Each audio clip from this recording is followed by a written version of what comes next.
about the average, I think, for most of us. Back to you. Thomas, thank you very much.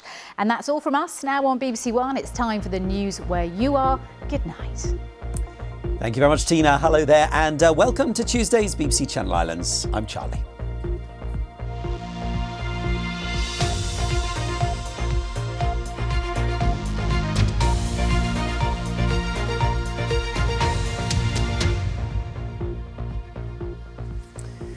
So first on the programme tonight, a hole in the heart of St Helier. That's what developers say will be left after plans for more than 200 flats and a hotel were turned down for a second time.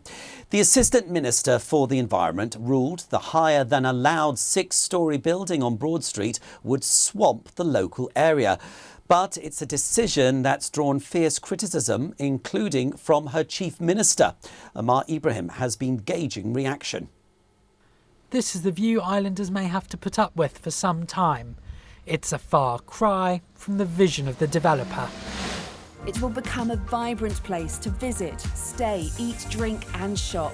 Turned down because its height would be overbearing and detrimental to the area. I think it's quite sad really, because I think it was a development that would have benefited a lot of people in a lot of ways. We need the housing and it looked like a really well thought out and nice complex. I mean, it seems a strain that they pulled everything down. What are they going to do now? It's a big blank hole there rather than, development. So they need to do something with the site. They can't just leave it like that. In a statement, Le Masrier said it's a very sad day for St Helier and the island.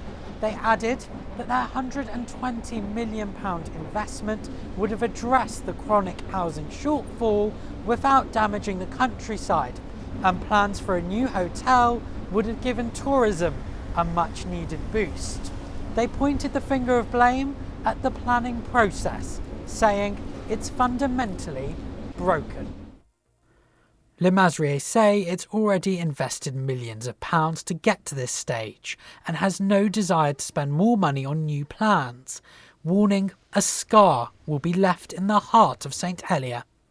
I find it unbelievable that a commitment of probably more than £120 million, that there cannot be common ground found here. What have we got? In the middle of town, a great big hole? The situation that we've got now is just, it's just ridiculous. It just reflects so badly on Jersey, in my opinion. The Assistant Minister for the Environment turned down the application, judging it to break planning guidance. And here we have an Assistant Minister who's only been in the States for 2 years, has no experience of planning, not been on the planning committee. So really, I question whether her judgment is sound in terms of the way she's made this decision. It's quite strong to question the judgment and experience of the Assistant Minister. Well, I don't think it's only me that's doing it. I think the Council of Ministers is really concerned. You've got the Chief Minister has already spoken out against the refusal. So as the plans crumble for another development, calls to fix a system set up to protect the island. A system that some say now is broken. Omar Ibrahim, BBC Channel Islands News, Jersey. The fallout from Friday's big GST vote is continuing in Guernsey. In the last few hours, the top politicians have been formally told they should stand down or face being forced out. A motion of no confidence in the Policy and Resources Committee is set to be lodged. Here's our political reporter, John Fernandez. The issue now for Policy and Resources is surviving a potential vote of no confidence, which is expected to be laid by Deputy Charles Parkinson in the next few days. Now, I've spoken to most States members on this, that 10 have told me that they would vote to support the vote of no confidence, with another 8 saying they'd consider the arguments on the day. Now, that would make for a bruising day in the chamber for Policy and Resources, but it's not enough votes to see them removed from their seats, with the States looking likely to continue on for the next 18 months as it is. John Fernandez, BBC Channel Islands News, Guernsey.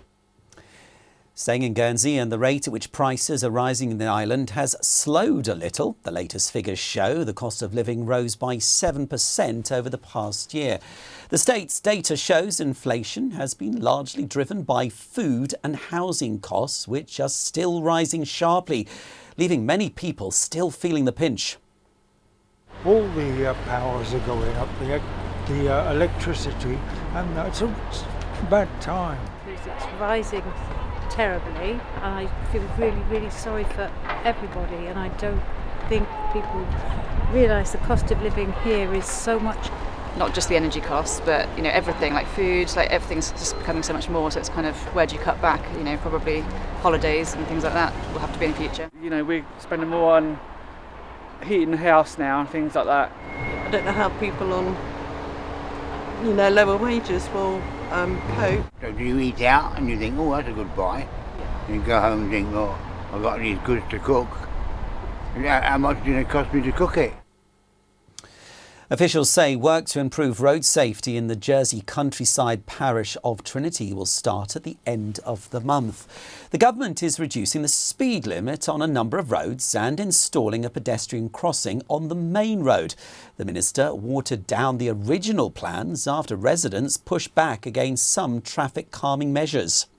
This is basically what's been recommended because there's now a new housing estate quite close to the church, people with young children. I think as things move on, there are more cars on the road, and this is just an attempt there's a shop across the way from the estate, and it's just an attempt to try and make it a bit safer for pedestrians, which is what we're committed to trying to do. David, along with your weather forecast very shortly. But first, environmental campaigners want to change hedge cutting laws in Jersey to protect the island's wildlife. Traditional Broncage laws require hedgerows and trees to be cut back for road safety, but not by how much. Jersey in Transition wants to set in law that at least 10 centimetres of vegetation must remain. Richard Hall reports. Cut back by law to keep road users safe. But now, calls to keep wildlife safe too. This is 1914 legislation, and it's done a great job for more than 100 years of making sure the roads are clear and that the traffic can flow and people can see around the bends. But it doesn't do anything to protect our wildlife. And that's increasingly important in this century. A new Broncage stick like this with a 10 centimetre mark for minimum cutting could be used for guidance if the law is changed. But wildlife experts argue that current guidance gives more flexibility for the natural differences that occur in hedgerows and banks. We came up with a solution, we came up with a cutting regime, which does include leaving the tops of the banks uncut after the first cut, specifying ideally the length the vegetation should be kept at. And I think that's important because in certain circumstances, I know they're proposing a 10 centimetre depth in their proposals, but under high dense canopy trees, the vegetation is never going to get to that density at all. So specifying a limit that it must be at, I'm not sure is the right way forward. It's these little guys, these precious little creatures, that all the concern is about. It's all the other wildlife as well. We've got green lizards, slow worms, all manner of wildlife that stick to the hedges. Their life is in threat at times with a strimmer. Broncage is a horrendously dangerous time for them. We've had 23 that never made it this year. They just get slashed. I mean, people come along with the strimmer, and they haven't looked, whoosh, and hedgehog doesn't run away when it's in danger. It's rolled up, so that you get a cut. You get a cut on the head going all the way down to the bottom. It's horrible. And most of them go to the vet and get put to sleep immediately because there's nothing we can do. Farmers say they are well aware of the dangers to wildlife and don't believe the new proposals are necessary. Farmers want to see better environment in the countryside. The key thing that we've done on our farm is to set the roller so that it doesn't touch the bank so closely. And that's something that we can all do in simple ways to make sure that we adhere to a less vigorous cut. A passionate argument for and against a change to a law that protects road users and the many creatures who live in the hedgerows that can't voice an opinion. Richard Hall, BBC Channel Islands News, Jersey. Before we join David, Condor are warning passengers of disruption because of the weather towards the end of the week. Of course, it's the end of half term as well. They put on some extra sailings on Thursday. Let's get the full details then on that forecast. David, not looking good towards the end of the week. No, Charlie, it's not, and mainly because of the strength of wind, and of course wind blowing from the same direction for a lengthy spell of time through the English Channel, which is what's going to happen at the end of the week, builds a really big sea, and for many ferries that causes problems. Tomorrow I think we've got some early sunny spells, a few showers, and then some more persistent rain returning. The breeze picks up a little bit for a time tomorrow morning, but then eases again. We've got low pressure. We've got one area of rain which has been giving us quite a bit of wet weather in the last couple of hours. That will move away for a short while, but another one will follow. So don't expect it to be completely dry overnight tonight. We've got the remnants of the wraparound front to bring us some more persistent rain again. This is Wednesday, middle of the day tomorrow. We are between weather systems, so some dry weather for a large part of the day before that brings us rain as we go into the evening. And then by the time we get to Thursday, we've got this area of low pressure to contend with. And I'll show you what happens at the end of the week in just a short while. But that really is the setup, not just for Thursday, but as we go into the weekend as well. So let's look at the details for tonight. Another splash of rain coming our way in the small hours of the morning. That's that area of rain I mentioned, 11 degrees, the minimum temperature. Breezy at first tomorrow. The winds ease a bit though. And then we'll start to see a few isolated showers, but most of the day is dry. More persistent rain arriving though as we go into the evening, and 15 degrees I think will be a top temperature for us. Winds are from the southwest, 4 or 5, slowly backing and becoming more southerly as that weather front approaches. These are our times of high water. St Helier, that's at 16:37, and St Anne's 17:25 tomorrow evening. Now this is the end of the week and into the weekend.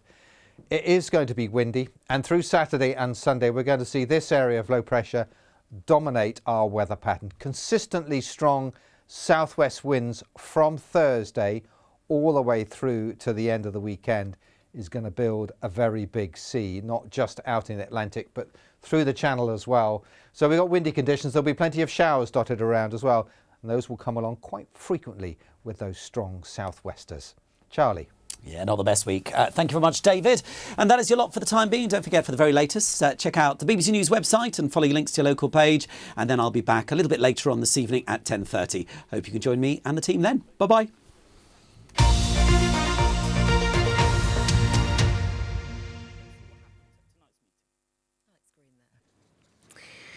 The driver of a train travelling to Devon that collided with another train was not prepared for the conditions on the line.